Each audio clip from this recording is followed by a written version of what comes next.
Très heureuse de vous retrouver cet après-midi pour ces bulletins d'information. Mesdames, Messieurs, bonjour et bienvenue.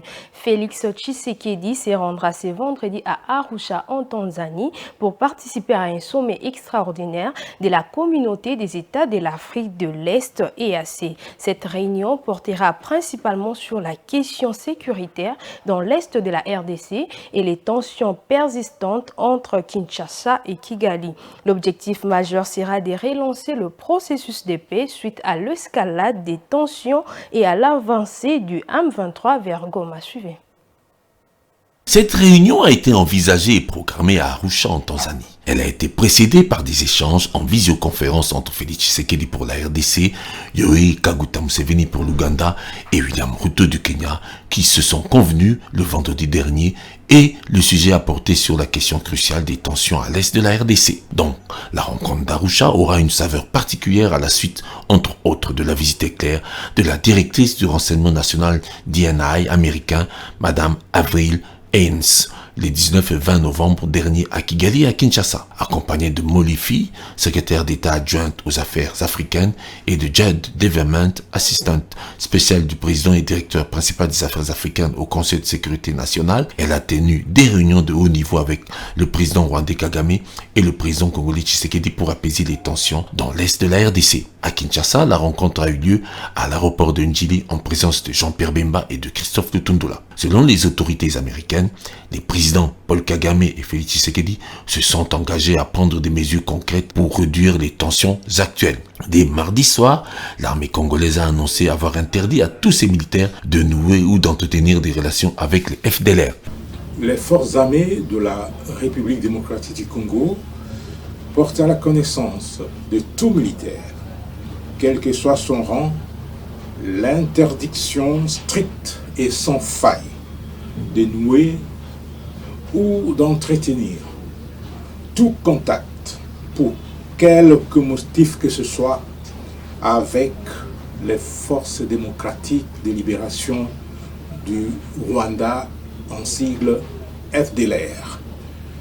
Tout contrevenant à la présente instruction sera mis aux arrêts et subira la rigueur de la loi conformément aux dispositions légales et réglementaires en vigueur dans notre armée.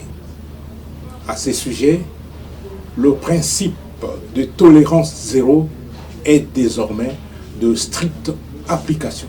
Un geste est également attendu du côté de Kigali, dont le soutien au M23 est documenté. Les autorités américaines ont promis de suivre de près l'engagement pris par la RDC et le Rwanda.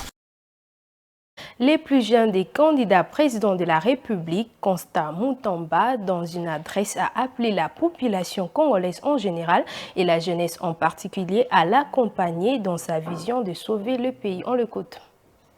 Appel à la jeunesse congolaise. Frantz Fanon disait que chaque génération a une mission, soit elle accomplit, soit elle a trahi. Nous embrassions pour l'émergence d'une nouvelle génération politique congolaise, plus apte à affronter les défis du Congo, de nos rêves, du rêve de nos aïeux. Jeunesse congolaise. C'est pour vous et en votre nom que je suis candidat. Je suis le plus jeune candidat président de la République démocratique du Congo. C'est une candidature sérieuse qui est portée, appuyée par 420 jeunes candidats députés nationaux, 1150 jeunes candidats députés provinciaux, 3000 jeunes candidats municipaux à travers le pays. Ensemble, nous pouvons encore étonner le monde. La génération de nos pères d'indépendance, dont Lumumba, Kasavubu, Bolikango, Tchombe, Beignet, Kalonji, Moulele, écrire une nouvelle page de l'histoire glorieuse du Grand Congo. Il n'y a que la jeunesse qui peut sauver ce pays, en rompant avec ceux qui ont tout essayé, mais qui ont tout raté. Ceux qui pensent que l'histoire du Congo sera écrite en Occident ou encore en Orient. Ceux qui ont vendu notre dignité. Nous avons fait notre part, à vous de jouer. Le candidat à la présidentielle du 20 décembre en République démocratique du Congo RDC, Martin Fayulu, était le mardi 21 novembre à Mouchi dans la province du Mai-Ndombe. Le président de l'ECD et représentant en exercice de Lamuka a été accueilli par une population nombreuse qui est venue l'écouter exposer son programme de gouvernance de la plateforme Lamuka. Images et commentaires suivez.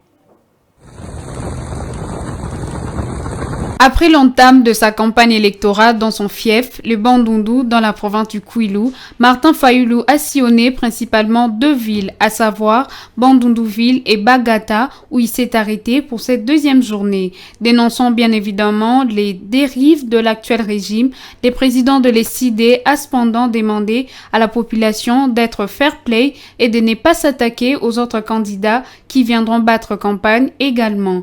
Martin Fayulu dispose dans son programme de 6 axes prioritaires qui sont l'éducation, l'agriculture, le social, les infrastructures, l'entrepreneuriat et l'écologie qu'il compte mettre en œuvre, notamment en allouant à la partie éducation 20% du budget national. Depuis son exil, l'ancien président de la CENI, Corneille Nangaa, déclare soutenir la candidature de Moïse Katumbi à la prochaine présidentielle du 20 décembre. Corneille Nangaa, dont l'opposition à Félix Tshisekedi est sortie du cadre normal, semble vouer une grande rancune au chef de l'État qui l'accuse et critique depuis un certain temps de tout et de rien. Commentaire de la rédaction. Invitant le peuple courageux de l'espace Grand Oriental à accueillir très fraternellement le compatriote Moïse Katumbi dans sa tournée électorale. Il est l'un des rares Congolais qui croient à un avenir reluisant de notre nation. Tels sont les propos de Corneille Nangaa, ancien président de la CENI qui avait, après le processus électoral de 2018, décidé de créer son propre parti politique et allait se présenter comme candidat à la présidentielle de décembre 2023. Seulement, par la suite, Corneille Nangaa, lui-même déclaré candidat à la présidence, n'a pas pu entrer en compétition. Par contre, il indique que le combat de Moïse Katumbi, notamment contre l'actuel régime qu'il qualifie de régime d'oppression et illégitime, rencontre des piliers de sa détermination de débarrasser le pays de ce régime. La Grande Orientale est composée de Tchopo, Ituri, Bazouele et Otuele, de provinces qui, selon Corneille Nangaa, ont été punies par le régime de Félix Tshisekedi. Mardi, le candidat numéro 3, Moïse Katumbi, s'est rendu à Buta où, devant une foule, il a dénoncé une province oubliée par le pouvoir. Pour terminer, comme promis, la rédaction des Mondico TV dans le cadre de la campagne électorale lancée depuis le dimanche 19 novembre 2023 vous propose un no comment sur la présence du candidat Félix Tshisekedi au stade de Martyrs. Vivez l'ambiance du candidat numéro 20.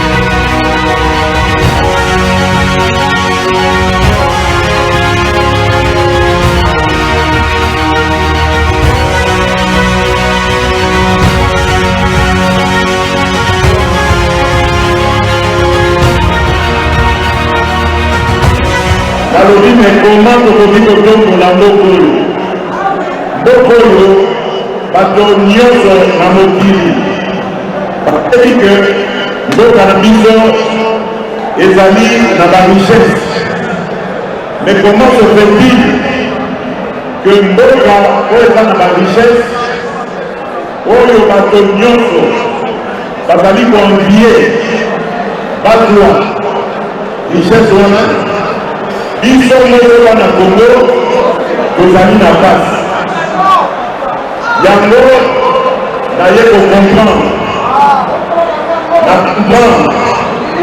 nalobi jamais po makambo esila esengeli natia mayele na ngai makasi na ngai na mwana ya Kongo.